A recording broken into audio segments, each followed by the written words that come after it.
পুরনো সেনাপতির অবসরের বয়স এসে গিয়েছে, কিন্তু তিনি সরছেন না। তৃণমূল কংগ্রেসের দলীয় কুণ্ডল নিয়ে ফের খোঁচা দিলেন দিলীপ ঘোষ।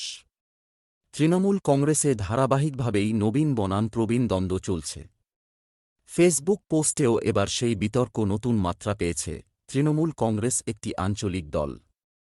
অর্থ, ক্ষমতা ধরে রাখতে চেষ্টা করা হয়। সে কারণেই নেতারা দেহত্যাগ অথবা পদত্যাগের কথা বলছেন। জাতীয় দলের ক্ষেত্রে এই ঘটনা ঘটে না।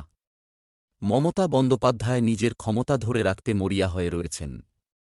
এমনই মতো দিলীপ ঘোষের।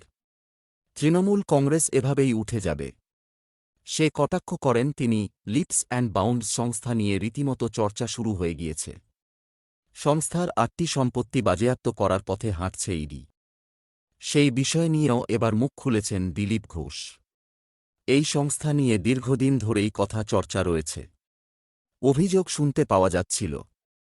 বিতর্ক বহু বছর ধরে সামনে রয়েছে। তদন্তে একের পর এক তথ্য বেরিয়ে আসছে। সেই সব তথ্য আদালতে পেশ হচ্ছে। দোষী সাব্যস্ত হলে আদালত সিদ্ধান্ত নেবে।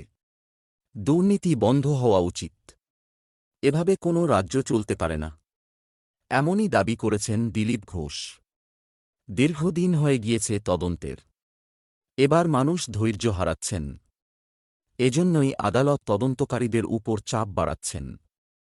এমনই মনে করছেন বিজেপি সাংসদ। পরিবহন বিল নিয়ে দেশের বিভিন্ন জায়গায় সমস্যা দেখা দিয়েছে। ট্রাক ও লরির ড্রাইভাররা আন্দোলনের পথে হেঁটেছেন। বিরোধীদের অভিযোগ, এই বিল নিয়ে কোনো আলোচনা করেনি বিজেপি সরকার। সেই বক্তব্য মানতে নারাজ দিলীপ ঘোষ। ৪ বছর ধরে এই বিল দিয়ে চর্চা হয়েছে, আলোচনা হয়েছে সংসদ ভবনে। এই বিলের বিষয়ে আলোচনার জন্য কমিটি তৈরি হয়েছিল। সেই কমিটিতে নিজে ছিলেন দিলীপ ঘোষ। বিভিন্ন গুরুত্বপূর্ণ ব্যক্তি, বিরোধী নেতাদের আইনজীবীদের সঙ্গে আলোচনা হয়। সংসদ ভবনে আলোচনার সময় বিরোধীরা উপস্থিত থাকেননি। তারা হট্টগোল করে চলে গিয়েছিলেন।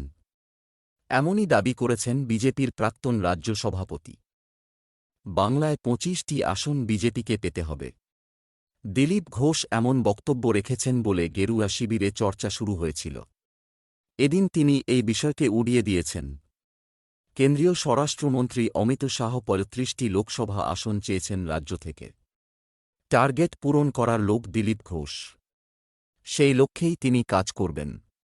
বুধবার এমনই দাবি করলেন তিনি।